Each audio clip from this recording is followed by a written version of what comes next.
And let me explain what I mean when I say that you are ABA. I gotta take a sip. Okay. If your child is receiving ABA, you are also receiving ABA. If the child is receiving ABA in the school, guess who else is doing ABA? His teachers, everyone that's working with him, speech, OT, PT. If everyone is being a part of that multidisciplinary team that we are all supposed to be a part of, and not you versus us and us versus you and, parents versus this, there is no I in team. Yeah, there's a me, but it can't be all me, because guess what?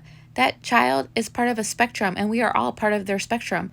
So depending on who's more of the spectrum, we should really, where the hierarchy begins. So whoever spends the most time with that child, that is the person that knows the child the best, knows their environment, that could actually advocate on behalf of them if they can't communicate.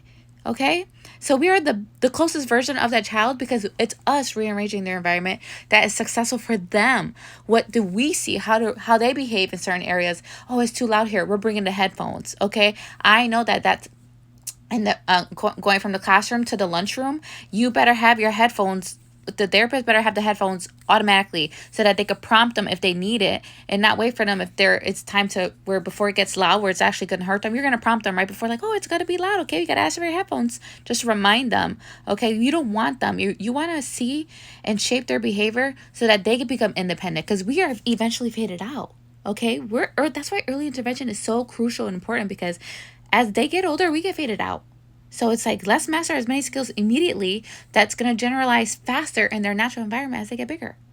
So when I say that, what is ABA? You are ABA because you are helping guide this learner throughout their day, navigating. You're going to either get to reinforce the behavior, or it's going to get punished, which means, hey, you're going to cheer them on because this is one of the skills that they're working on right now until they're mastered that skill. And then you're going to shape it to the next step, because every step that we're teaching are prerequisites.